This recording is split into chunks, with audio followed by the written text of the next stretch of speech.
Muka muram, hati panas, berkat jauh. Sama-sama 1, 2, 3. Muka muram, berkat lebih kuat. 1, 2, 3. Muka muram. Orang yang muka muram itu kan tidak tahu bersyukur toh. Di mana-mana hanya begini. Baru dia bilang, pendeta, hidup ini terlalu susah. Engkau mati sudah kalau memang sudah terlalu susah. Jadi muka muram, hati panas. Kita kalau hati panas mau apa, bersuka cita di mana?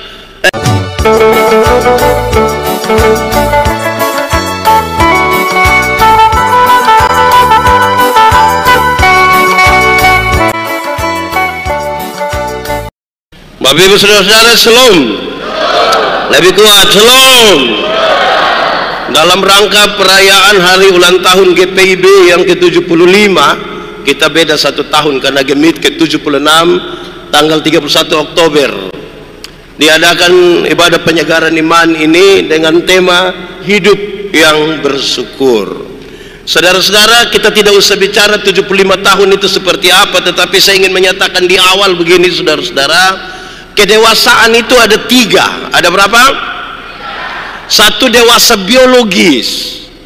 Dewasa biologis itu, saudara-saudara, 10 tahun lalu kita punya berat badan hanya 37, sekarang 73. Itu dewasa biologis.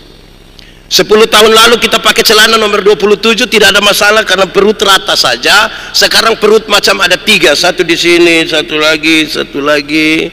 Itu dewasa biologis. Siapapun bisa begitu. Makan tidur, makan tidur, makan tidur, cocok ya bisa gemuk. Dan saya kira bukan itu perayaan kita. Kedua, dewasa psikologi. Dewasa psikologi tidak tergantung umur dan berat badan. Umur 40 tahun tapi kalau tukang tersinggung, sedikit-sedikit tersinggung, sedikit-sedikit tersinggung, sedikit-sedikit tersinggung, tersinggung kok sedikit-sedikit. Di sini ada yang biasa tersinggung-tersinggung, ada juga. Makanya kalau kami di Kupang ada yang biasa tersinggung di orang banyak, orang suka bilang begini, "Shh." Ada yang salah itu. Oke. Ketiga, dewasa iman. Dewasa apa? Dewasa iman tidak tergantung. Dewasa iman. Cek. Dewasa iman tidak tergantung berapa lama kita jadi orang Kristen. Dewasa iman tidak tergantung berapa lama kita beribadah, berapa lama kita melayani Tuhan. Tapi dewasa iman itu kira-kira begini. Ada anak umur 3 tahun, ada meja berat 10 kg. Anak umur 3 tahun bisa pikul meja yang 10 kg? Bisa? Tidak bisa. 17 tahun kemudian dia umur 20 tahun. Bisa kasih pindah meja yang 10 kg? Yang berubah anak atau meja? Anak. Itu dewasa iman. Orang dewasa iman tidak akan pernah meminta beban menjadi ringan. Tetapi orang dewasa iman akan berdoa meminta bahu yang semakin kuat. Bahu yang semakin kuat. Orang dewasa iman, saudara-saudara, dia tidak akan menangis, merengek-rengek meminta kepada Tuhan kalau boleh beban itu diturunkan. Tidak. Karena cek, kalau Tuhan izinkan ada masalah, Tuhan tahu seberapa beratnya, seberapa kuatnya dia. Karena itu orang dewasa iman tidak akan meminta orang lain berubah. Tapi siapa yang berubah? Siapa yang berubah? Diri sendiri yang berubah. Kadang-kadang kita terlalu sibuk meminta orang lain berubah, tapi lupa untuk rubah diri sendiri. Dan hari ini kita akan merayakan itu, atau paling tidak dalam proses ini. Saya tanya dulu, jemaat, di sini tidak ada jemaat? Jemaat, dengar saya punya suara jelas atau tidak? Aman? Oke. Dalam kaitan dengan tema ini, saudara, kita baca pertama Tesalonika pasal 5 ayat 16 sampai ayat yang ke-18. Ada banyak nasihat di situ, ada banyak nasihat. Tapi untuk kesempatan ini saya ambil 3 nasihat itu berkaitan dengan tema kita supaya kita renungkan bersama-sama sebagai persekutuan orang-orang percaya kepada Tuhan. Dan karena itu kita mulai sekarang. Yang pertama kita ucap sama-sama 1, 2, 3, bersukacitalah senantiasa. Sekali lagi sama-sama 1, 2, 3, bersukacitalah Saya mau tanya kita dulu, jemaat, sukacita dan senang beda atau sama? Sukacita dan senang beda atau sama? Sama atau beda? Beda atau sama? Sama atau beda? Beda. Dia punya tulisan beda. Senang itu berurusan dengan kepuasan karena kita menerima sesuatu dari luar, itu senang. Sukacita berurusan dengan sikap kita terhadap sebuah keadaan, baik senang, baik susah.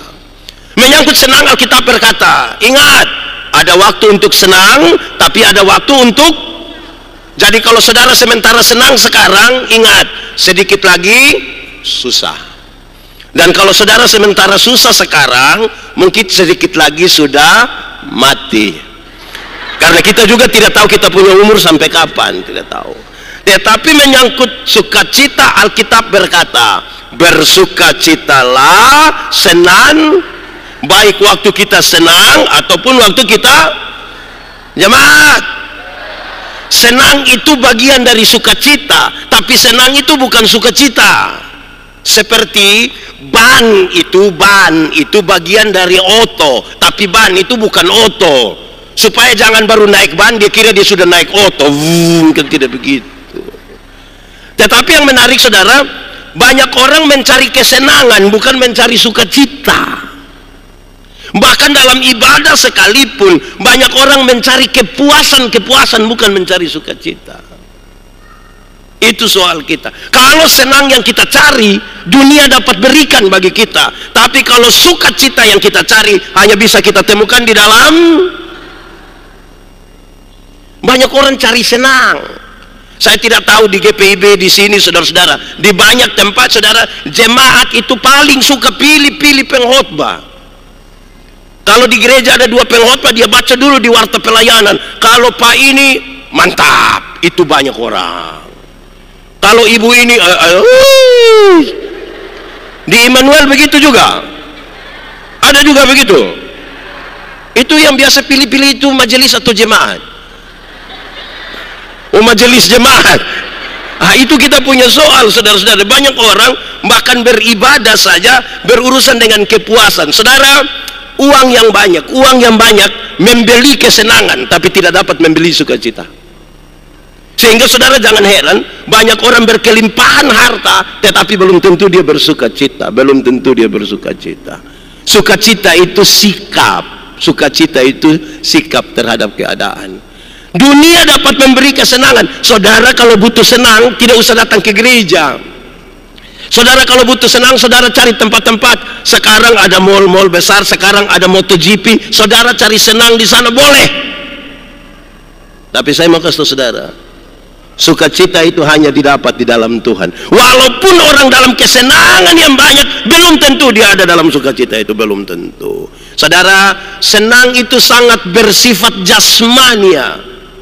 Saya mau bilang pada saudara demi nama Tuhan Yesus, yang jasmani itu akan berhenti, akan selesai. Yang sukacita itu di dalam Tuhan tidak akan selesai. Kalau itu ibadah namanya, dia bilang begini, latihan badani itu, latihan jasmani itu terbatas gunanya. Tapi ibadah itu mengandung janji, baik untuk hidup hari ini maupun untuk hidup di zaman yang. Saya mau bilang saudara sekarang, beredar di grup WA itu bilang begini. Saudara baca, saya mau ulang saja. Kalau kita sudah umur 50 tahun, cantik atau tidak cantik itu sudah tidak penting. Karena tidak lagi bisa disembunyikan di balik lipstik dan bedak, tidak bisa lagi. Baru nona-nona umur 20-30 tahun itu kan cantik tuh, kelihatan dia punya pipi tuh kinclong sekali. Itu 20. Sudah 50 meleleh ini pipi, meleleh. Tidak mungkin lagi, tidak. Saya punya teman dulu kami masih SMA, dia tato lambang Guns N' Roses yang orang pangku kaki sambil melukis itu. Woi, gagah sekali. Kulit bagus, tinta bagus, kontras, mantap sekali. Tapi saudara tahu, itu 17 tahun. Baru umur 43 tahun waktu dia sakit, kami pergi lihat dia itu, saya juga sedih itu. Itu tato bukan seperti orang pangku kaki lagi, seperti orang menyembah itu, dia sudah menurun. Ini tidak bisa. umur 50 tahun. Jadi saya mau bilang, ibu-ibu, di sini tidak ada ibu-ibu. Ini nona-nona SMA ilmu. Ibu-ibu, kalau sampai ada orang datang tanya, ibu umur berapa sekarang? Terus ibu bilang 50, dia sengaja kaget. 50? Macam baru 30. Jangan percaya, jangan percaya. Masa umur 50 sama ke 35? Nah yang 15 di mana coba? Kalau ibu jalan sama ibu punya anak perempuan, terus ada yang tanya, yang ini siapa? Yang ini siapa ini? Ini siapa? Oh ini saya punya anak perempuan yang pertama. Dia sengaja kaget. Anak perempuan macam kakak adik. Jangan percaya, jangan percaya. Masa mama sama kakak adik dan dia punya anak? Itu hanya dua kemungkinan. Kemungkinan pertama, dia punya anak itu muka terlalu tua, jadi dengan dia punya mama tuh tipis-tipis bedanya itu. Atau kemungkinan yang kedua, dia punya mama menikah terlalu muda, mungkin 6 tahun sudah nikah, jadi akhirnya beda. Jadi sudah umur 50 tahun, silakan perawatan saudara, tapi cantik atau tidak cantik tidak penting lagi. Umur 60 tahun, ada jabatan atau tidak ada jabatan sama saja, karena sudah pensiun. Rata-rata ASN, TNI, Polri, perusahaan-perusahaan itu pensiun di usia 60 tahun, rata-rata begitu. Waktu kita masih aktif itu kita datang, orang bilang siap, laksanakan, hormat, lanjutkan. Nah, itu aktif. Waktu kita sudah pensiun, mau pergi terima pensiun di kantor pos begitu, anak kecil yang baru honor 3 bulan lalu ini, dia bisa lihat kita dari jauh, baru pakai bahasa Kupang, dia bilang, tua, amankah tua? Itu macam kita mau cek ke dia begini, tapi tidak bisa, tenaga. Umur 70 tahun, rumah tingkat apa, rumah besar atau rumah kecil sama saja. Rumah besar atau rumah kecil sama saja, apalagi rumah tingkat. Kok itu semua kan sudah pakai tongkat, mau naik di lantai 2 dengan begitu, tidak bisa, tidak jadi. Di umur 80 tahun, kalau Tuhan izinkan kita umur agak panjang, kaya atau miskin sekalipun sama saja. Tidak mungkin lagi beli daging babi 2 kilo makan sendiri, tidak mungkin. Kolesterol, jantung, darah tinggi, diabetes, gigi tidak ada. Orang lain masih kunyah, kita tidak kunyah lagi. Kita macam mall saja. Paling-paling begitu. Hisap-hisap sudah habis, dia punya rasa, tinggal buang. Jadi saudara-saudara, yang kita cari ini apa sebenarnya? Paling-paling waktu kumpul cucu lari-lari begitu, paling-paling cucu yang paling besar bilang, opa mau makan apa biar saya ambil. Paling-paling opa hanya bilang, jangan, opa makan bubur. Paling-paling hanya itu. Apa yang kita banggakan? Jadi saudara, kalau di dunia ini kita hanya mencari kepuasan tidak bisa. Kenapa saudara? Saya mau kasih tahu saudara bahwa manusia selalu tidak puas dengan sesuatu. Jadi kalau bukan karena sukacita, dia tidak mungkin bersyukur. Tidak mungkin. Pernah alami kok tidak, waktu dulu handphone baru pertama kali ada, kita kan kepingin sekali ada handphone. Sudahlah, yang penting ada handphone, mau seperti apapun yang penting ada. Maka dibelilah Nokia 3315. Dia punya bunyi jelas, tididit tidit, tididit tidit.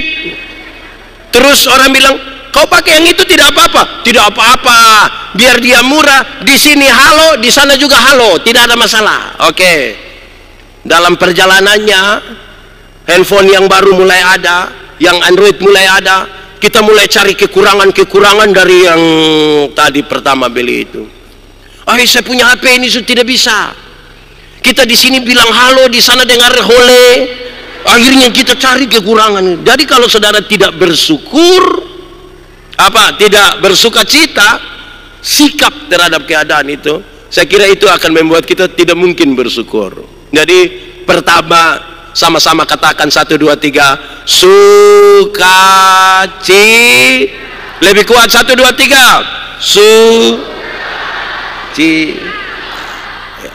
sukacita itu akan terpancar di kita punya muka ini. Dulu Kain dan Habel, dalam kisah itu Tuhan bilang kepada Kain, Kain, kenapa mukamu muram dan hatimu panas? Ingat, dosa ada di depan pintu. Dia mengintip engkau harus menang atasnya. Ketika dia tidak bisa menang atas dosa itu, dia bunuh adiknya Habel. Dengarlah, dia punya hukuman. Hukumannya bilang begini, tanah yang engkau usahakan itu tidak akan memberi hasil dengan baik. Tanah yang engkau usahakan itu tidak akan memberi hasil yang baik. Saya menyimpulkan kalimat itu. Ternyata, dengar baik-baik, muka muram, hati panas, berkat jauh. Sama-sama 1, 2, 3, muka muram, berkat. Lebih kuat, 1, 2, 3, muka muram. Orang yang muka muram itu kan tidak tahu bersyukur toh. Di mana-mana hanya begini. Baru dia bilang, pendeta, hidup ini terlalu susah. Engkau mati sudah kalau memang sudah terlalu susah. Jadi muka muram, hati panas. Kita kalau hati panas mau apa bersukacita di mana? Saya mau tanya kita jemaat. Di rumah hidup pada aman-aman, suami istri aman, ipar-ipar aman, tetangga aman, dengan mertua aman. Betul? Betul. Lalu kenapa saudara muka seperti tertekan begitu?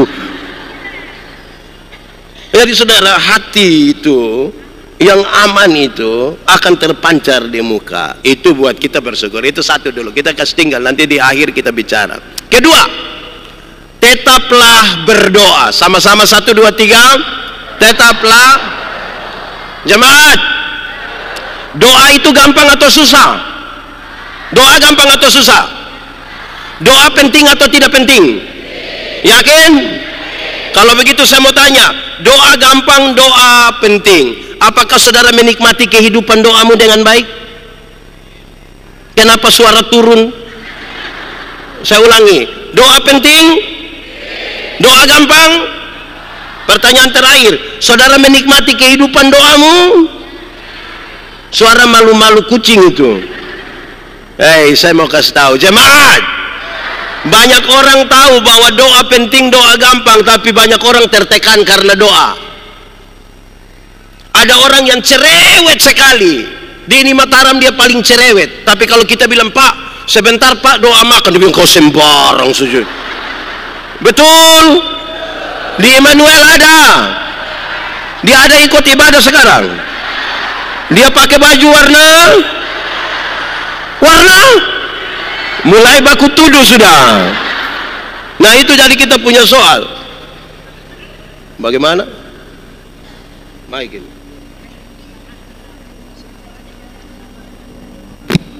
Mau dipegang? Ya, biar Bapak pegang. Oke, lebih lagi. Jemaat. Oke, doa gampang, doa penting, amin. Kenapa seringkali doa jadi beban bagi banyak orang? Kenapa? Jawabannya begini. Doa itu relasi, bukan kata-kata. Doa itu bukan. Kalau saya dengan kakak itu, kami dua punya relasi, kami punya hubungan. Saya jalan kaki, dia naik motor, ketemu saya di jalan tanpa saya minta, dia berhenti tanpa saya minta.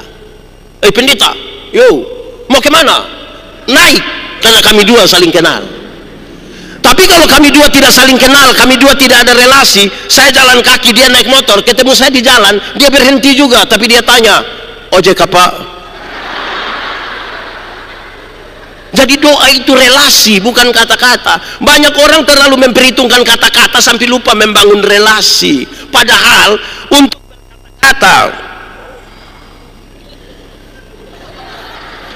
berkata-kata, kita bahkan bisa berkata-kata dengan orang yang kita tidak kenal. Saya kasih contoh. Saudara pernah kok tidak satu saat pas mau telepon begitu, tiba-tiba ada suara bilang begini, nomor yang Anda tuju tidak dapat dihubungi. Pernah alami? Suara perempuan atau suara laki-laki? Itu perempuan orang Bima. Bahkan kita tidak tahu dia siapa, dia bicara dengan kita. Doa itu relasi, bukan kata. Ada orang dia diusulkan jadi majelis jemaat, jadi pengurus kaum ibu ke kaum bapak, tapi dia pakai syarat, saya terima tapi jangan suruh saya berdoa. Wah, itu bahaya. Di sini ada yang begitu? Ada? Itu faham apa dia? Masa berdoa tidak bisa? Jemaat, saya tanya kita dulu, menurut saudara saya kenal saya punya istri kok tidak? Kami dua ada relasi kok tidak? Karena kami dua punya relasi, kami dua saling kenal. Kalau saya mau minta sesuatu di saya punya istri, cara mintanya gampang saja. Cara mintanya gampang. Saya cukup bilang begini, Ma, bikin teh dulu Mama. Gelas kecil saja, gula jangan terlalu banyak. Papa takut sakit gula, ini sudah tua begini. Ini kan cara mintanya begitu. Tidak mungkin mau minta teh di saya punya istri, saya bilang, Mama, buatlah segelas teh. Jangan terlalu banyak gula ya. Papa takut sakit gula. Itu pas habis ibu tanya, Papa sehat? Jadi doa itu relasi, bukan kata-kata. Banyak kali saya kadang-kadang dengar orang berdoa, saya heran, ini dia berdoa atau bikin kerusuhan? Aneh lagi, kalau kita sama-sama berdoa, Tuhan menjawab doa, Tuhan menjawab doa. Bukan karena desakan, bukan karena tuntutan, tapi karena dia tahu kebutuhan anak-anaknya. Saya kadang-kadang berdoa dengan banyak orang, saya tegur orang ini. Pas kami berdoa, yang pimpin doa, saya berdoa begini, Tuhan, kami terbatas, tapi punya Tuhan yang tidak terbatas. Saya baru langsung, benar Tuhan. Hai, diam dulu biar saya omong habis. Kita baku rampas ini doa supaya apa? Kekuatan doa bukan pada teriakan, kekuatan doa bukan pada tangisan, kekuatan doa pada kesungguhan kita untuk menyerahkan beban kita untuk Tuhan yang atur, Tuhan yang terima. Makanya dia ajar kita, jadilah menurut. Oke, tentang doa. Saya minta saudara buka Efesus pasal 6 ayat 18. Cepat. Efesus 6 ayat 18 sudah dapat? Amin. Amin, betul. Oke, kita baca sama-sama Efesus 6 ayat 18, 1, 2, 3 dalam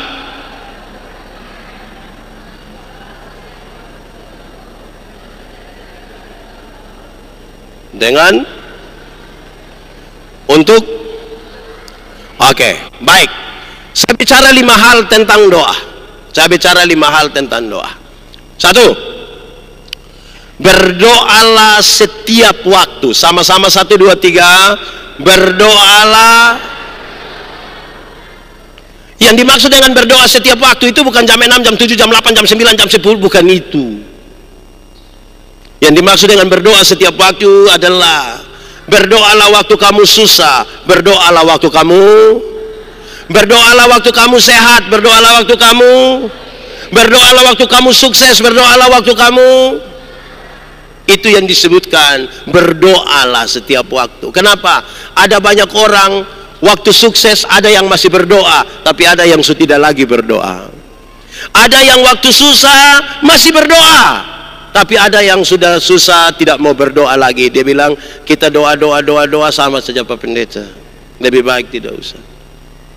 Jemaat, Tuhan biasa izinkan kita ada pada 3 kondisi. Kondisi pertama, ada kondisi di mana kita mau dan Tuhan juga mau. Kita menginginkan sesuatu, Tuhan bilang boleh. Pernah alami?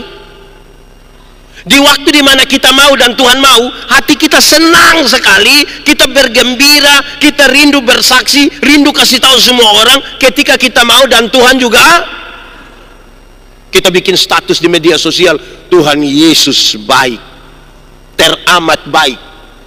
Tuhan Yesus terlalu baik. Yesus meloleh tadi dong. Itu kalau kita mau, Tuhan juga. Tapi ada kondisi kedua, kita mau tapi Tuhan tidak mau. Pernah alami? Kita mau sesuatu tapi Tuhan bilang tidak. Pernah alami? Lalu apa yang saudara lakukan ketika kita mau dan Tuhan tidak mau? Saudara protes kan? Marah-marah, bahkan membanding-bandingkan. Tuhan, kenapa saya sudah setia begini, kok saya minta ini Tuhan tidak bisa kasih, padahal Tuhan penuh kuasa. Katanya Tuhan maha penyembuh, engkau dokter yang ajaib, kenapa saya hanya sakit begini Tuhan tidak bisa sembuhkan. Kadang-kadang kita banding, itu bapak tua yang di sana saja tidak pernah ikut gereja, tidak pernah sembahyang, tapi dia punya hidup enak sekali, tiap hari ganti mobil Grab, dan kita rasa dia sukses. Ketika kita mau, Tuhan tidak mau, kita pusing. Kadang-kadang mau berhenti berdoa. Ada kondisi yang ketiga. Kondisi yang ketiga adalah ada kondisi di mana Tuhan mau, tapi kita yang tidak mau. Tuhan mau, tapi kita pernah alami? Gampang. Hampir tiap hari kita alami, Tuhan mau sesuatu tapi kita tidak mau. Contoh, waktu kita bertengkar dengan seseorang, kita tidak suka seseorang. Pernah alami kok tidak suka seseorang? Ada orang yang saudara tidak suka? Dia ada sekarang di sini? Coba lihat dia. Kenapa lebih banyak lihat saya? Saya mau kasih tahu, kalau itu orang kita tidak suka, kita marah, kita benci dia, terus Tuhan bilang, ampuni dia, ampuni. Kan itu yang Tuhan mau toh? Tapi karena hati kita masih jengkel, Tuhan saya mau ampuni, tapi ingat dia punya kata-kata. Ya kan? Terbeban sekarang kita. Pengampunan itu kan satu paket dengan pendamaian. Pengampunan satu paket dengan pendamaian. Ada orang mau mengampuni tapi tidak mau berdamai. Ada yang mau berdamai tapi tidak mau mengampuni. Yang mau mengampuni tapi tidak mau berdamai itu dia suka ucap ini kalimat. Dia bilang begini, Pak Pendeta, untuk marah saya tidak marah, untuk marah saya tidak marah. Kau mau marah buat apa? Dia mau datang di rumah silahkan, tapi untuk saya pergi ke dia, maaf. Pernah dengar itu kalimat? Atau sendiri ucap? Itu ampuni mau tapi tidak mau berdamai. Ada yang kebalikan dari itu, mau berdamai tapi tidak mau. Yang mau berdamai tapi tidak mau mengampuni itu biasa terjadi di anak-anak kecil. Anak-anak itu kalau main kelereng, mereka bertengkar, berkelahi, orang tua datang bilang, hei, damai. Ayo damai. Kita ini kalau damai kan biasa jabat tangan kan? Ayo damai. Itu dia punya cara jabat tangan itu Kalau dia orang NTT kan biasa orang NTT kalau damai itu kan cium hidung kan? Ayo cium. Ini yang kau punya saudara, besok-besok yang kau susah bukan kelereng yang bantu, saudara yang bantu. Ayo cium dia, cium. Itu dia pun cara cium itu. Jadi saudara, ini tiga kondisi di mana kita selalu diizinkan ada di situ. Nasihat ini untuk kita kalau mau jadi orang yang tahu bersyukur, mestinya jadi orang yang berdoa setiap, baik waktu susah, baik waktu sehat, baik waktu sukses, baik waktu. Tentang doa itu Tuhan Yesus ajar. Tuhan Yesus ajar bagi orang yang berdoa, karena doa itu sebuah relasi. Tuhan Yesus ajar dalam khotbah di bukit. Tuhan bilang begini, sebelum kamu berdoa 3 hal ini harus diingat. 1, kalau engkau berdoa, jangan berdoa seperti orang-orang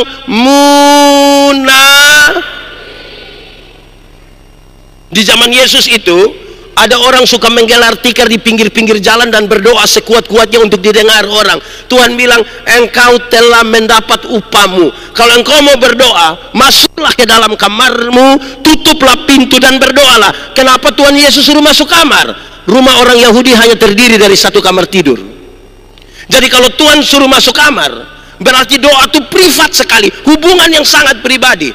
Doa syafaat bagi banyak orang boleh ada, tapi doa syafaat hanya boleh didoakan oleh orang-orang yang punya hubungan pribadi dengan Tuhan di dalam kamar tidurnya sudah beres. Kalau hubungan pribadi dengan Tuhan di dalam kamar tidur belum beres, jangan tampil di depan untuk berdoa kasih orang. Tahu munafik? Jemaah, tahu munafik? Coba angkat tangan yang munafik. Tidak ada. Jadi di Immanuel ini orang tulus-tulus semua. Sedikit lagi dunia kiamat di sini. Munafik itu di muka omong lain, di belakang. Munafik itu di muka manis sekali, di belakang. Di Immanuel ada betul. Kedua, Tuhan Yesus bilang begini, kalau engkau mau berdoa itu jangan putar-putar, jangan buat-buat, jangan terlalu macam-macam. Janganlah bertele-tele kalau engkau berdoa. Karena doa itu sebuah relasi, maka relasi lebih penting dari kata-kata. Saya tidak tahu di Immanuel, di banyak gereja ada orang yang kita suruh dia doa, itu dia doa sama semua. Doa konsistori sama dengan doa firman, sama dengan doa persembahan, sama dengan doa. Jadi kita sudah hafal dia pun doa. Satu saat dia bangun kita sudah ingat ini. Betul. Di Immanuel ada. Dia faham apa? Oh, jangan omong sampai situ, itu bahaya itu. Yang ketiga, Tuhan Yesus ajar, kalau engkau mau berdoa, ingat baik-baik. Taruhlah dalam pikiran dan perasaanmu bahwa Tuhan tahu.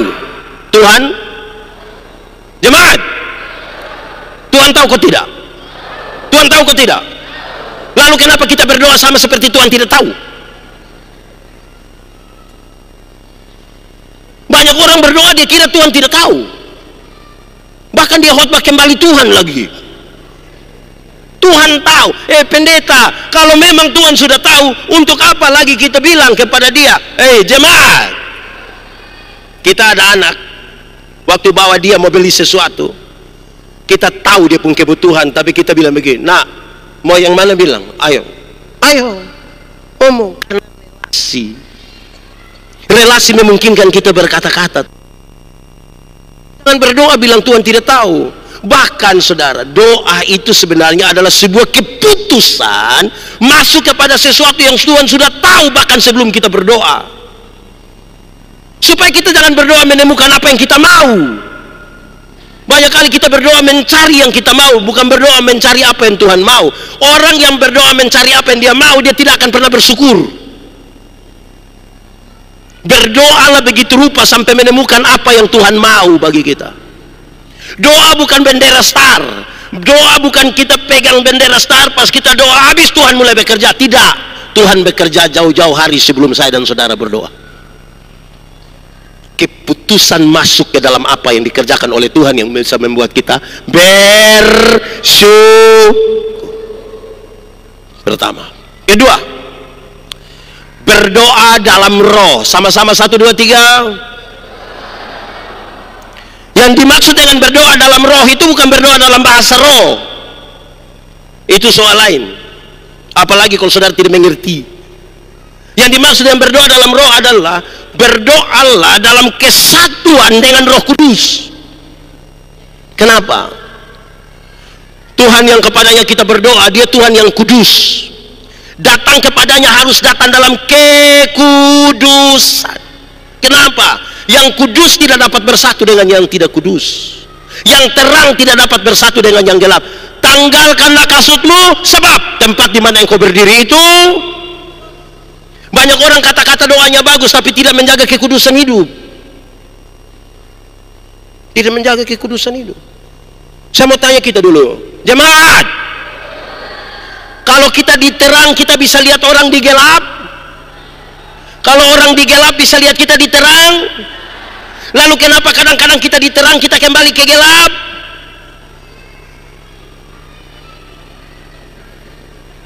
Orang orang yang diterang kembali ke gelap itu karena dia suka melakukan ini, dia suka melakukan ini. Saya tidak tahu ini bahasa Indonesianya apa, tapi dia suka begini. Apa itu? Itu dia nama apa itu? Kalau di Kupang bilang maloi. Ini apa dia maksud? Kalau dia sudah begini, lama-lama dia bilang, jemaat, 31 Desember kalau kita pergi ke gereja, 31 Desember. Kalau di sini 31 Desember gerejanya jam berapa biasa? Malam kah? Oke, pokoknya sore malam begitu ya. Pas datang lampu-lampu agak redup, ada bunyi musik klasik. Teng teng teng teng teng teng teng teng teng teng teng teng teng teng. Terus ada puisi, tidak terasa. Saya dalam hati, engkau tidak rasa. Ini 365 hari, rasa ke tidak? Lalu kenapa bilang tidak terasa? Bla bla bla bla bla. Terus dia bilang begini, mari kita tulis catatan-catatan dosa kita, biar dia berlalu bersama-sama dengan tahun lama. Sedikit lagi tahun baru, hidup baru, semangat baru. Oi, dorang mulai tulis catatan dosa. Ada yang tulis 5, ada yang 10, ada yang pakai menangis. Tulis habis, bukan buang, lipat ikat pakai pita lagi, keluar pakai menyanyi, mampirlah dengar doaku. Terus dia bakar ini catatan dosa. Ini 31 Desember ini. Masuk minggu kedua bulan Februari, dia gila kembali, lebih parah dari tahun lalu. Jemaat, di Immanuel ada. Siapa punya suami coba angkat tangan, jujur. Dia punya soal di mana?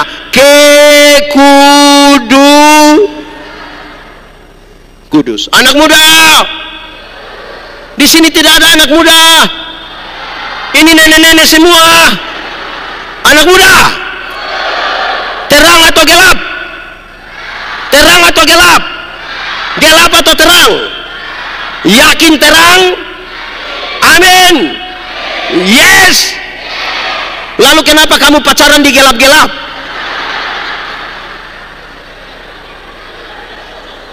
Jadi kalau mau terang konsisten. Ini soal apa?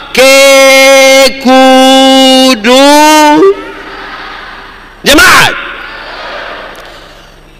Roma 8 ayat 28, orang suka kutip, Allah turut bekerja untuk mendatangkan kebaikan. Oke. Sebelum ayat 28 itu ada ayat 26 dan 27 yang kira-kira dia punya maksud begini. Roh berdoa untuk hal-hal yang tidak terkatakan. Roh Kudus tadi yang kita bersatu dengan dia, berdoa untuk hal-hal yang tidak terkatakan.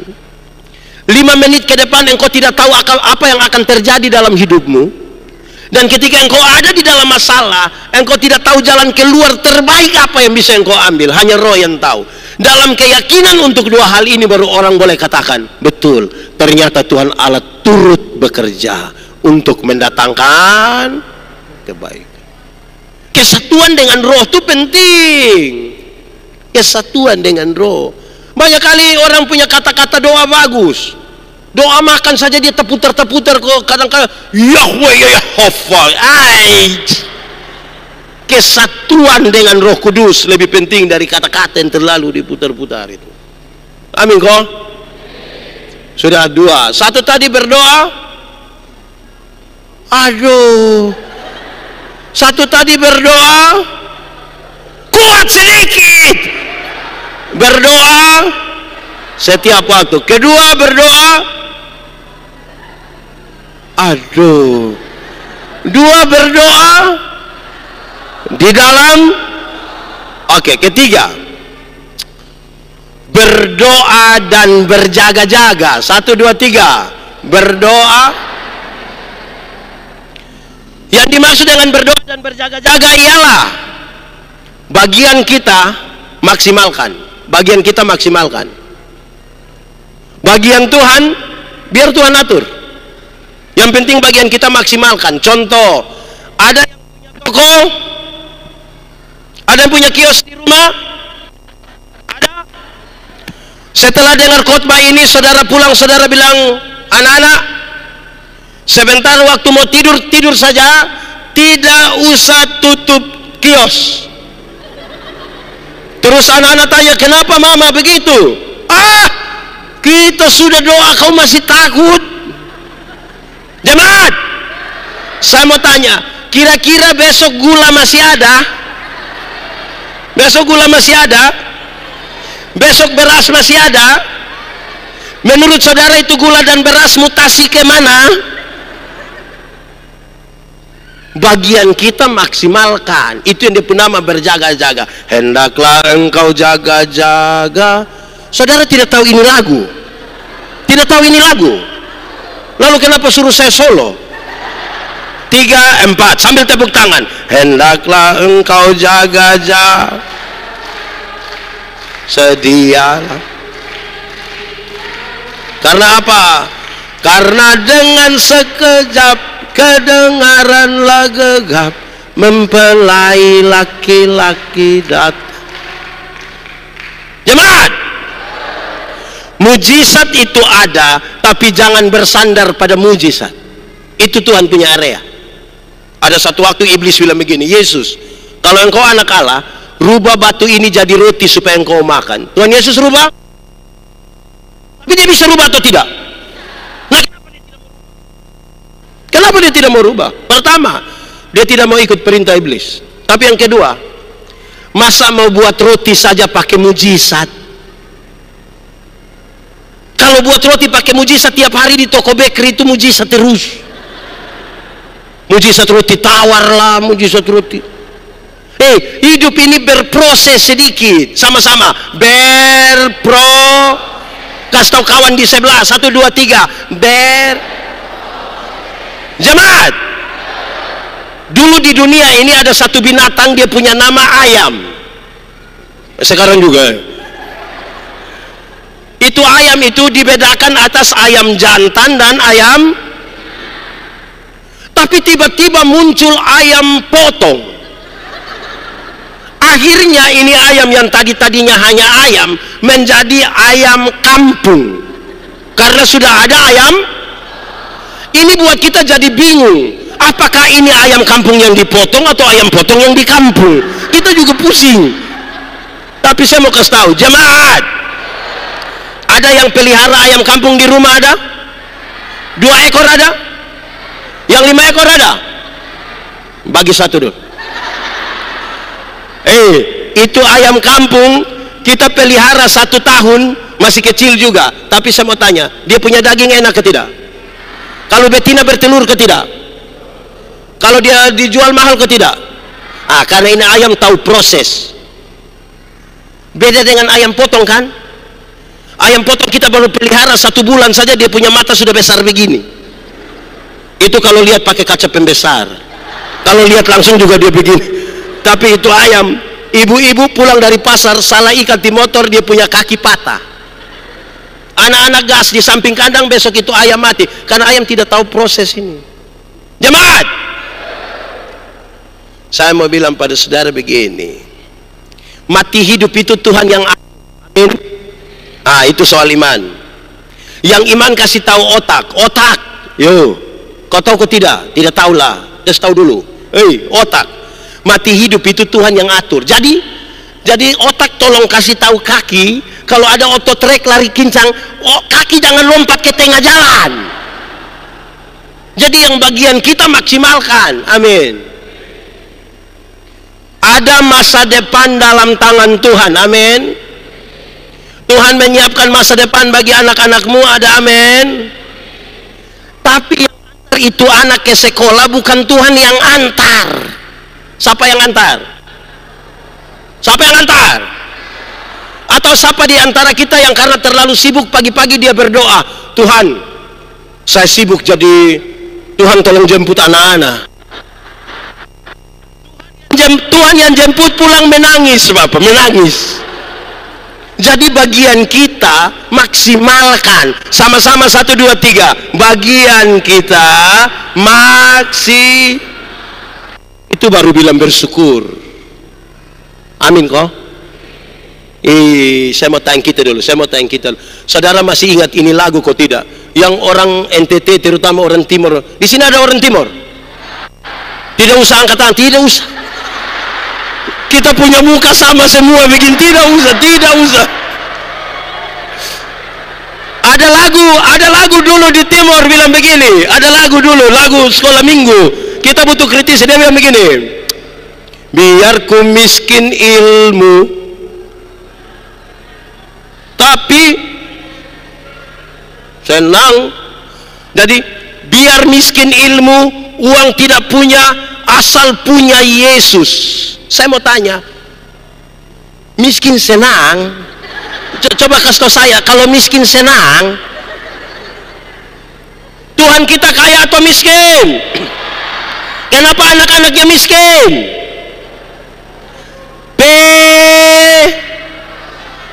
Tahu juga.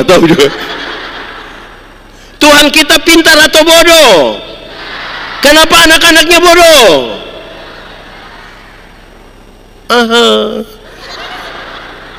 Jadi bagian kita maksimalkan. Amin kok? Oke, sudah 3. 1, berdoa. 2, berdoa. Yang ketiga berdoa, dan keempat, berdoa tanpa putus-putus. Sama-sama 1, 2, 3. Berdoa. Yang dimaksud yang berdoa tanpa putus-putus itu konektivitas, instalasi. Ini gereja ini kan listriknya sudah terinstalasi kan? Makanya mau butuh menyala lampu kan tinggal begini, menyalakan. Butuh cas handphone tinggal colok. Butuh untuk ini LCD kan tinggal, karena sudah terinstal. Atau siapa di Mataram sini yang dia pulang kantor baru dia beli kabel, bola lampu, tangga, lentang, dia pasang, habis pagi dia bongkar, besok dia pasang. Ada. Dia mesti sudah terinstalasi.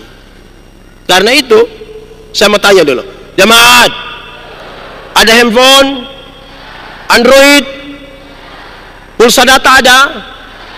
Ya, karena pulsa data ada, Android, saudara kan terkoneksi selalu, saudara kan kepingin online terus, makan hanya nasi putih juga, foto saudara upload baru tulis manjakan lidah. Makan nasi putih manjakan lidah, itu bukan manjakan lidah, membiasakan lidah. Karena selalu terkoneksi, kita bisa berekspresikan foto-foto, ayo. Karena terkoneksi. Betul kok tidak? Jemaat, tadi di mobil saya bilang sama teman-teman di mobil, kita ini kan hidup di zaman tustel. Tahu tustel? Tusuk telinga. Tustel itu kan filmnya hanya 12, 24 dan 36. Ekstra berapa? 2. Itu pun satu sudah foto di studio. Jadi kalau kami yang hidup di zaman tustel mau foto gaya tidak rupa-rupa. Rata-rata yang bapak-bapak laki-laki gaya pemain bola semua. Rata-rata kami punya gaya. Kalau ibu-ibu suka cari sudut-sudut standar, ada bunga, ada pohon, terus dia. Hanya itu kita punya gaya. Tidak ada gaya-gaya lain lagi, karena memang begitu. Beda dengan zaman digital sekarang kan. Sesuka hati. Belum lagi kita sudah begini. Apalagi yang pakai gerak-gerak, dia punya nama apalagi? Itu yang karena terkoneksi, kita bisa buat apa saja kan? Amin. Jemaat, tentang hal ini ada 2 pernyataan. Pertama, dia bilang begini, Yesus hanya sejauh relasi dengan Tuhan tuh salah satunya doa. Sejauh itu supaya kita bersyukur. kedua, dia bilang begini, doa adalah nafas hidup dari orang percaya. Doa adalah apa? Nafas. Saya mau tanya kita jemaat, ada bernapas? Saudara bisa tahan napas? 1 detik bisa? 1 menit bisa? 2 minggu bisa? Kalau saudara tahan napas 2 minggu, saudara akan tambah gelar. ALM. Dan ada kalimat yang seragam dari semua orang adalah turut berduka. Doa itu napas. Jemaat, pendeta-pendeta gemit, pendeta GPB mungkin dalam tata ibadah pemakaman, penguburan, ada satu kalimat ini. Kita akan memakamkan jenazah ini sambil percaya pada kata-kata Tuhan Yesus. Tuhan Yesus berkata, akulah kebangkitan dan hidup. Barang siapa percaya kepadaku, dia akan hidup sekalipun sudah. Siapa percaya Tuhan, siapa tinggal di dalam Tuhan, dia akan hidup sekalipun sudah. Tapi siapa yang tidak percaya Tuhan, yang tidak tinggal di dalam Tuhan, sekalipun ada hidup-hidup, sesungguhnya dia sudah. Jadi yang di Mataram ini hidup semua. Ini orang hidup semua. Itu pertanyaan paling bagus itu. Gitu Oke. Jangankan putus napas, sesak napas saja, asma. Di sini ada yang asma kah? Itu kan setengah mati, kita tarik juga tidak. Doa itu napas, makanya dia bilang berdoa tanpa putus. Oke, sudah 4. 1 berdoa. Doa apa?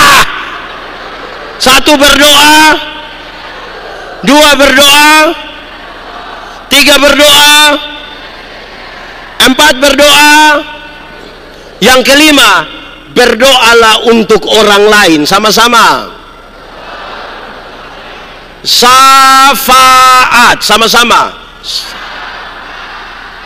Syafaat itu berarti berdiri menggantikan orang lain untuk menyampaikan keluhan-keluhannya. Berdiri menggantikan orang lain. Jemaat, kita kalau berdoa itu menarik. Orang Kristen kalau berdoa menarik. Menit pertama itu semacam puji-pujian. Tuhan, engkau luar biasa, engkau maha baik. Tuhan, engkau dahsyat. Tuhan, engkau maha, pokoknya semua yang maha itu di menit. Masuk menit kedua itu daftar permintaan. Itu semacam proposal. Jadi dia minta itu 5, 10, 20, 30, 40, 50, 60, 70, 80. Terus sudah ada 80, dia bilang, ampunilah segala dosa kami, di dalam nama Yesus kami berdoa. Ada separuh yang bukan itu. Sebelum itu kata ampuni, dia tambah kalimat sepotong. Dia bilang, sebenarnya masih banyak hal yang ingin kami pinta. Nah, 80 ini masih berapa lagi? Tapi sudahlah, ini minta juga di Tuhan. Tapi coba saudara, jemaat, coba ingat-ingat kembali 10 doa terakhir. 10 doa terakhir. Pasti bagi yang biasa berdoa, yang tidak biasa dia mau ingat apa? Itu dia juga tidak ingat lah. Coba ingat-ingat 10 doa terakhir. Ada doa untuk orang lain kok? Jemaat, ada doa untuk orang lain? Doa serahkan. Kadang-kadang kita doa terlalu egois. Kenapa doa untuk orang lain? Dengar, Paulus, saya pakai contoh saja. Tidak ada pemerintah yang tidak berasal dari Allah. Berarti semua pemerintah itu diizinkan oleh Allah, dan karena itu pemerintah disebut hamba Allah, bukan wakil Allah, hamba. Tapi Paulus nasihat kepada Timotius, dia bilang begini, Timotius, berdoalah bagi para pemimpinmu yang pemerintah tadi. Kenapa? Waktu dia jadi bupati, waktu dia jadi wali kota, dia jadi gubernur, dia duduk di satu posisi yang dikelilingi oleh banyak sekali kepentingan. Keluarga, tim sukses, ring 1, ring 2. Jadi akhirnya tempat itu menjadi tempat yang sangat licin dan memungkinkan dia tergelincir di situ. Paulus nasihat, karena dia akan ambil keputusan menyangkut dengan kamu yang begini banyak, termasuk kita, berdoalah supaya dia jangan tergelincir di situ. Tapi kadang-kadang kita lainnya di mana? Ada 2 orang bertengkar, terus kita bilang, tadi saya lihat dia maki-maki tuh. Kenapa kau tidak balas? Pak, saya hanya doa sah. Pembalasan ada pada Tuhan, bukan saya. Kelihatan bagus kan? Terus tiba-tiba itu orang yang maki dia turun tangga, jatuh. Lantas dia bilang, saya sebilang toh. Tuhannya, kira Tuhan begitu-begitu? Karena dia tidak kuat, dia panggil Tuhan, kok Tuhan yang pukul itu satu, begitu. Orang begitu mau bersyukur kapan? Jadi sudah 5. 1 tadi apa? Berdoa. 2 berdoa. 3 berdoa. 4 berdoa. 5 berdoa. Kalau itu hal saudara lakukan, baru bisa katakan apa? Bersyukur. Kalau tidak pernah lakukan itu, jangan bersyukur. Jangan. Doa itu bicara dengan Tuhan. Amin. Yakin saja atau yakin sekali? Berarti saudara setuju kalau berdoa itu bicara dengan Tuhan. Amin. Berarti mesti sopan atau tidak? Tapi coba ikut ibadah hari Minggu. Ibu pendeta, Pak pendeta bilang, Bapak Ibu saudara-saudara, mari kita satu hati dalam doa syafaat. Pas separuh tutup mata, separuh langsung bilang, betul, di Immanuel ada, itu orang ada di sini, tunjuk.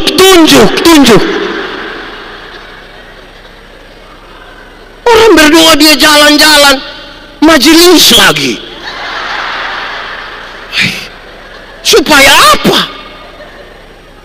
Kau bilang berdoa bicara dengan Tuhan, manusia bagaimana? Ini kalau syukuran, di Mataram sini pernah ada syukuran? Oh ada.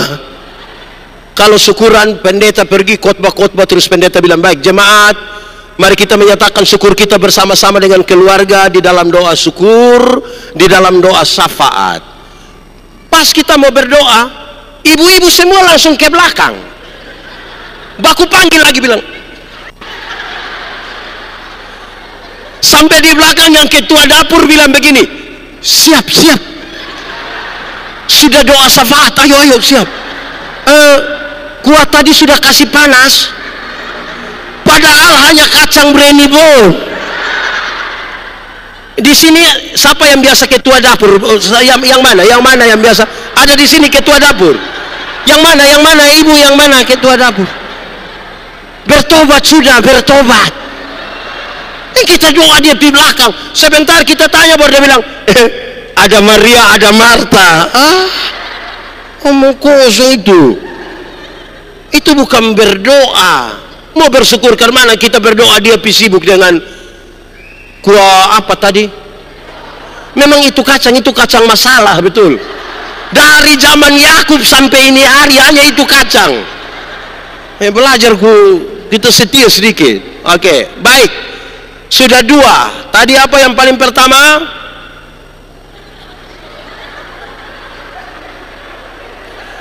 Pembacaan tadi yang paling pertama apa? Bersuka. Yang kedua apa? Berdoa. Sekarang yang terakhir, karena kita sampai puncaknya di bersyukur. Yang ketiga kita baca sama-sama, 1, 2, 3. Lebih kuat sedikit. Jemaat hafal, bersyukur ialah, ulang, bersyukur ialah waktu di mana seluruh pikiran, perasaan, hidup hanya tertuju kepada Tuhan. Ulang-ulang, bersyukur ialah waktu di mana seluruh pikiran, perasaan, hidup hanya tertuju kepada Tuhan. Ulang-ulang, bersyukur ialah waktu di mana seluruh pikiran, perasaan, hidup hanya tertuju kepada Tuhan. Ulang-ulang, bersyukur ialah waktu di mana seluruh pikiran, perasaan, hidup hanya tertuju kepada Tuhan. Ulang-ulang, bersyukur ialah Waktu di mana seluruh pikiran, perasaan, hidup, semuanya tertuju kepada Tuhan. Itu namanya, ada orang bisa bikin ibadah syukur tapi belum tentu hati tertuju pada Tuhan. Apa juga ada yang ikut ibadah syukur tapi tidak tertuju pada Tuhan.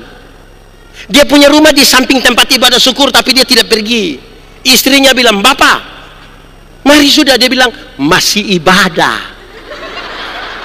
Itu dia punya mata tertuju kepada apa? Jemaat.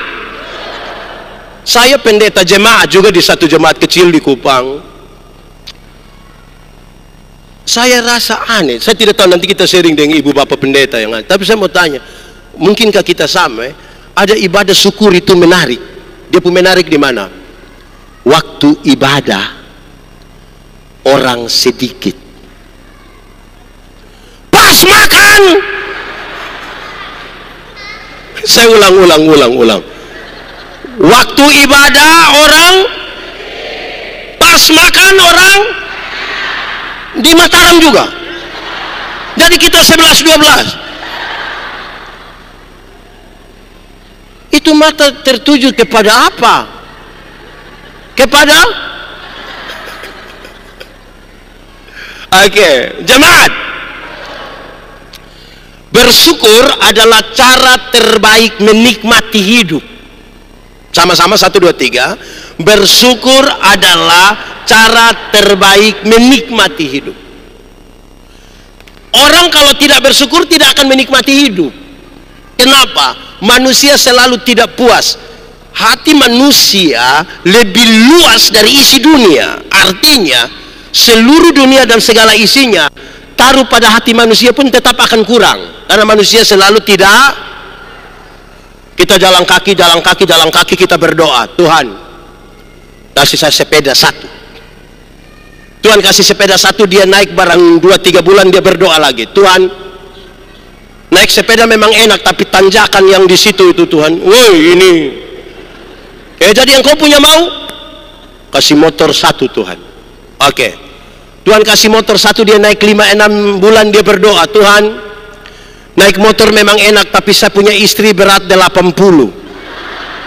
Anak 3 orang baru montok-montok semua. Setiap kali motor bunyi mereka 4 mau naik semua. Jadi motor bawa masalah baru dalam kami punya rumah tangga." Jadi yang kau punya mau? Kalau boleh mobil 1 Tuhan. Pick up tidak apa-apa. Tuhan kasih mobil 1, dia naik 1 tahun dia berdoa ulang, "Tuhan, naik mobil memang enak." Istri juga naik, dia duduk di depan. Tapi anak yang pertama sudah kawin dengan orang di Sumbawa. Masa mau pergi Sumbawa pakai mobil Tuhan? Jadi yang kau punya mau? Kapal feri 1. Tuhan kasih kapal feri 1, dia pergi ke Sumbawa, lihat mertua, anak mantu, cucu. Pulang dia berdoa lagi, "Tuhan, memang naik feri sampai sana tapi gelombang." Jadi yang kau punya mau?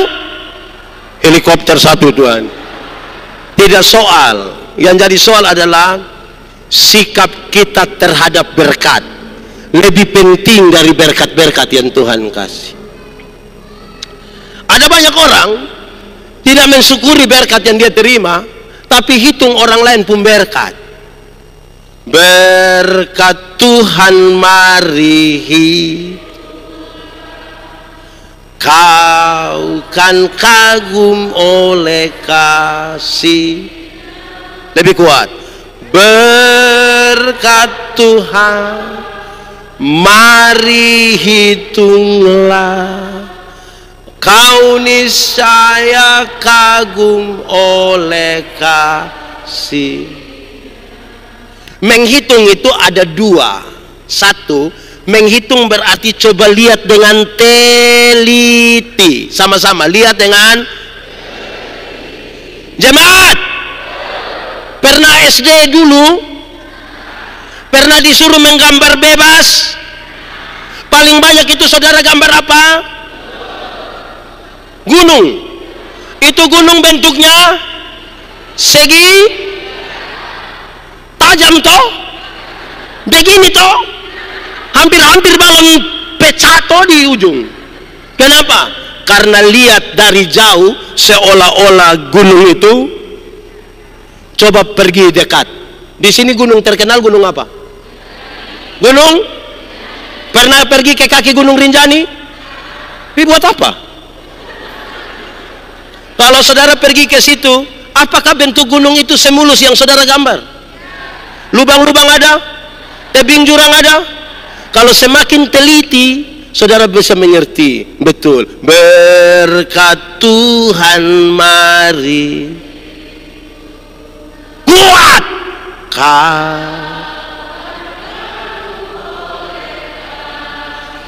lebih kuat.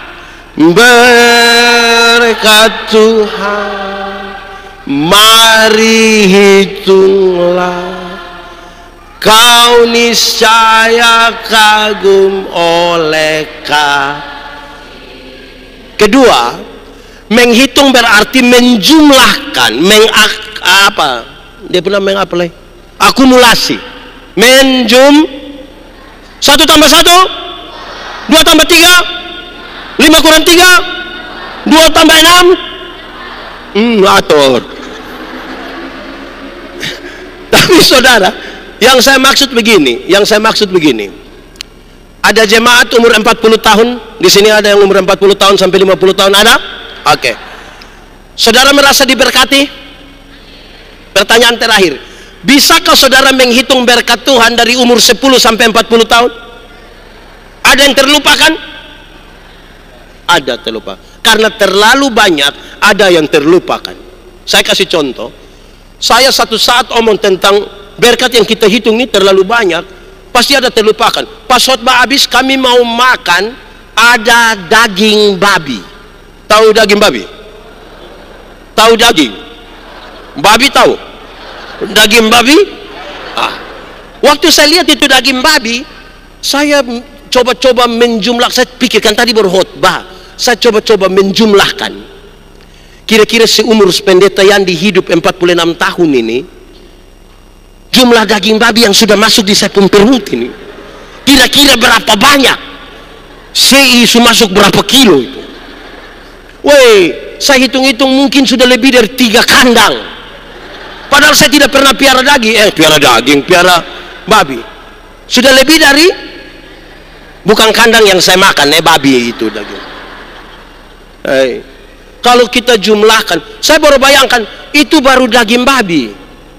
Belum semangka, jagung, apalagi? Kelapa, apalagi? Dengar, jemaat. Di sini ada yang ASN. ASN dan pendeta itu kita beda-beda tipis. ASN dan pendeta itu mungkin lihat uang 1 miliar saja tidak bisa lihat saja tidak, apalagi memiliki. Kita merasa bahwa yang 1 miliar itu uangnya terlalu banyak, betul? Tapi coba mari kita jujur, menghitung berkat Tuhan. Ketika mulai honor terima 100.000, 500, 1 juta, lebih kecil dari 1 M? Lebih kecil? 1 M menjadi besar atau kecil? Kecil. Kalau kita jujur menjumlahkan. Orang yang kerja sampai pensiun menurut sebuah penelitian, dia durasi kerja kira-kira 16 tahun. 16 tahun kerja, hitungan 7 sampai 8 jam per hari. 1 miliar terlalu besar kah? Kecil kalau kita menjumlahkan. Berkat Tuhan mari kau kan kagum oleh kasih. Lebih kuat. Berkat Tuhan mari hitung,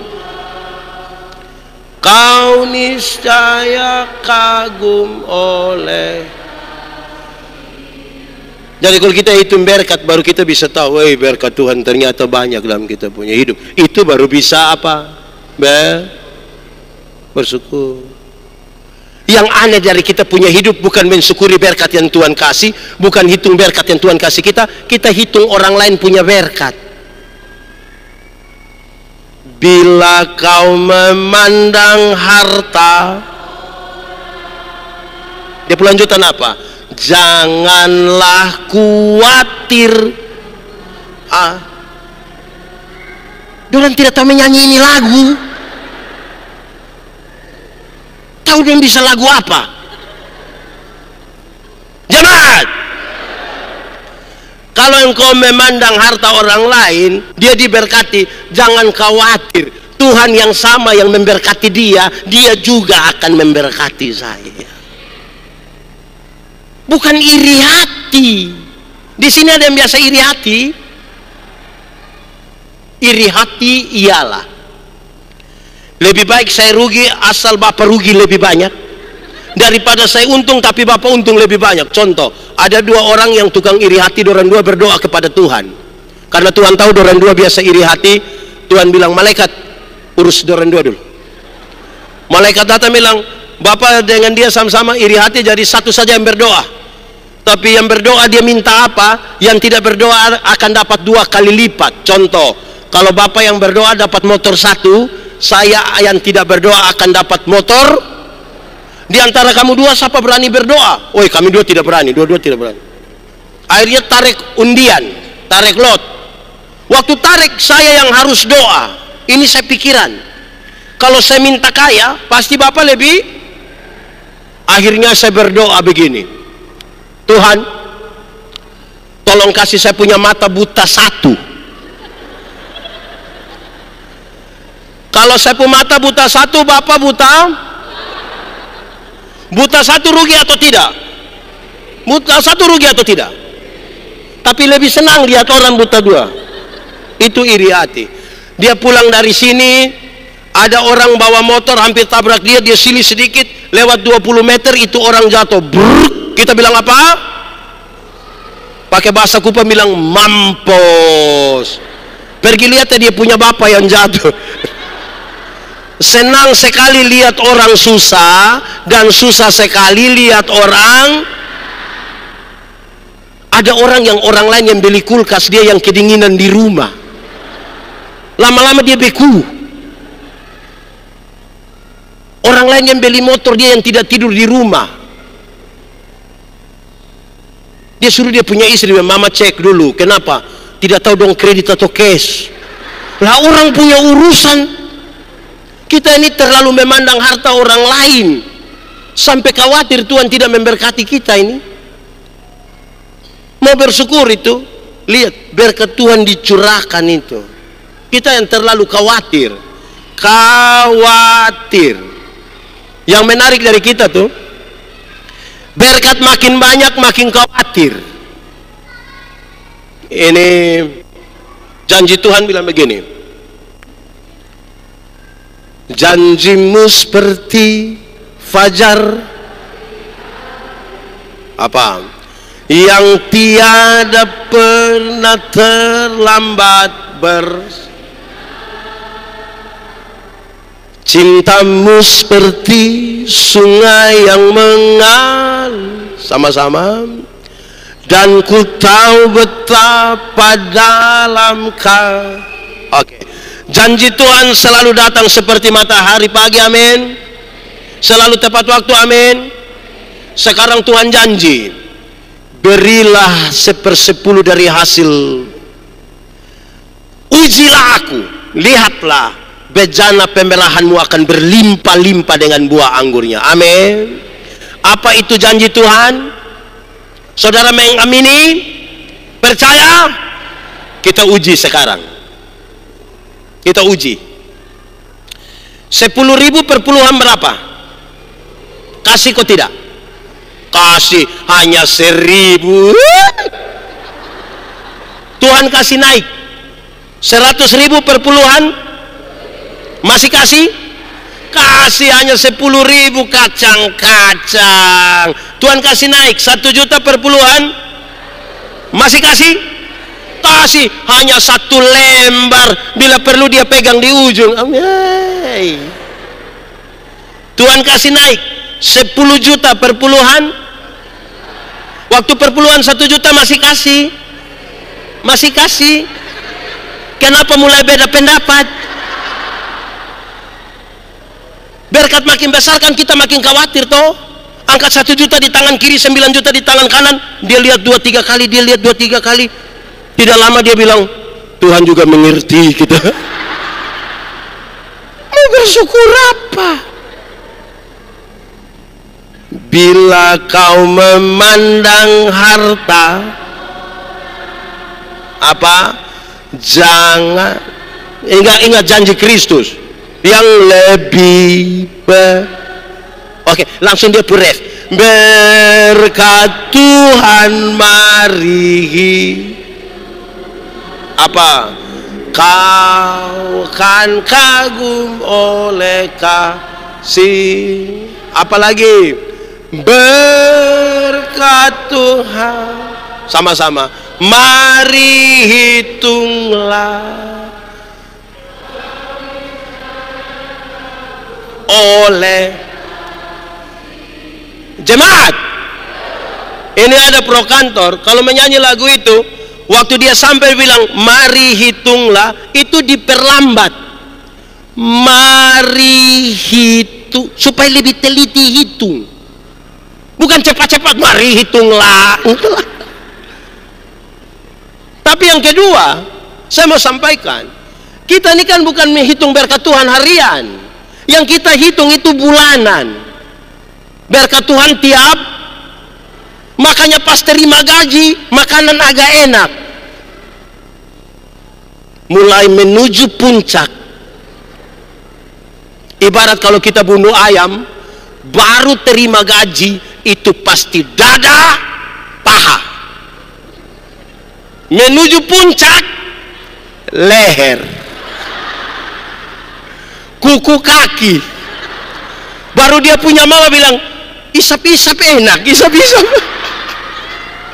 Ini cara hitung berkat Tuhan macam begini, kita tidak akan bersyukur. Lebih banyak kalau sudah begini mau suruh dia kasih persembahan. Ada orang yang datang di gereja itu, waktu bagian persembahan dia di bagian penghormatan. Lama-lama dia pulang, dia jalan hanya begini. Aduh. Ada orang tua satu duduk di sebelah. Waktu dia kasih persembahan ini kan dia lipat tepuk tangan begini. Saya bilang, Bapak kenapa sampai bisa begitu? Dia bilang, pendeta, kalau tangan kanan memberi, tangan kiri tidak boleh tahu. Saya bilang, iya, tapi saya tahu. Bapak tahu apa? 1000. Itu yang Bapak begini. 100.000 tidak mungkin begitu.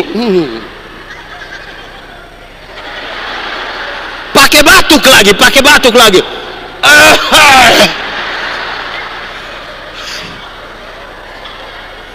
Mau bersyukur itu sama-sama. Berkat Tuhan mari apa?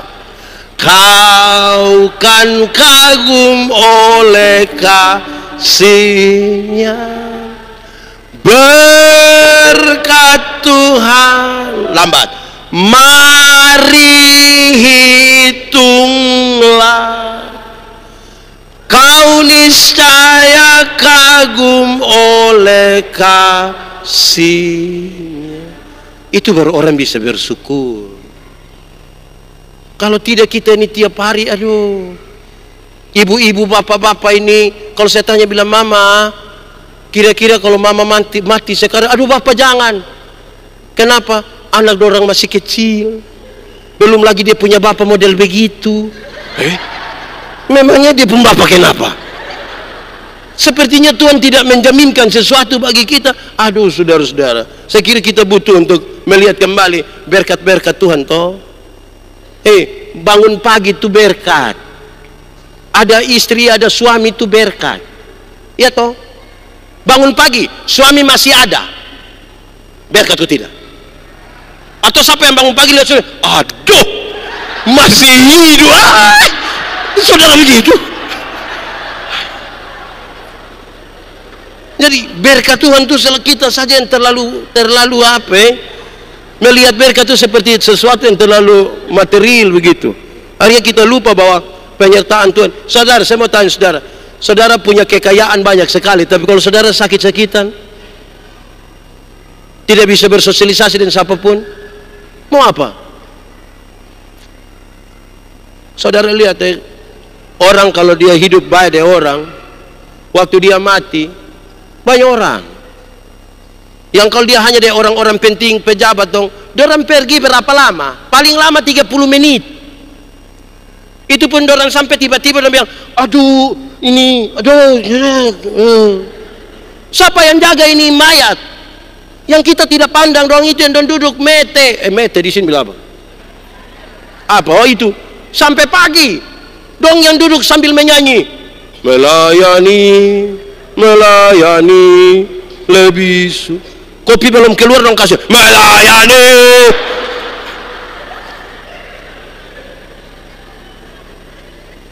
Saudara, karena itu kaya itu apa? Kaya itu air, kalau kita tuang di gelas dia meluber tumpah kemana-mana, itu kaya. Artinya berkat-berkat yang Tuhan percayakan bisa memberkati orang lain, itu kaya. Tapi kalau tuang tidak penuh-penuh, itu miskin. Itu dia tahu kumpul uang tapi tidak tahu bahagia, tahu menjadi kaya tapi tidak tahu menikmati. Kumpul uang banyak-banyak tapi tidak pernah jalan-jalan ke Surabaya. Nanti di Surabaya baru dia telepon, pendeta, yo saya di Surabaya, enak kok pesir-pesir. Tidak Bapak, terus saya di rumah sakit Dr. Sutomo Bapak, dapat rujukan dulu baru dia pergi ke sana. Sejam saya akhiri sudah. Ada dua orang berdoa kepada Tuhan minta karunia. Ternyata di Tuhan tinggal dua karunia. Satu karunia memberi, satu karunia menerima. Orang pertama cepat-cepat ambil karunia menerima, tinggal karunia. Orang kedua dia garu-garu kepala ambil karunia memberi. Lewat 20 tahun kemudian mereka ketemu di satu perapatan jalan di lampu merah. Yang punya karunia memberi itu dia lagi duduk di atas mobil mewah, tanda sukses. Saya tidak khotbah teologi sukses, saya berbicara tentang penyertaan Tuhan. Dia duduk di atas mobil mewah, tanda ini orang sukses ini. Yang punya karunia menerima ini dia ada duduk minta-minta di pinggir jalan. Itu orang dua baku lihat begini. Yang punya karunia menerima bilang, hai, perasaan kan itu hari kau dapat karunia memberi, kenapa sekarang kau lebih kaya dari saya? Terus dia bilang begini, kawan, karena Tuhan Allah tahu saya selalu harus memberi, maka kepada saya Tuhan berikan lebih. Kan yang kau mau bagi orang, jadi ini lebih, ini lebih, engkau tidak ingin bagi lebih.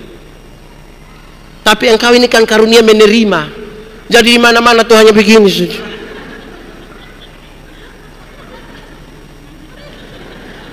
Kita bisa definisikan kita punya diri, supaya kita sampai mau bersyukur.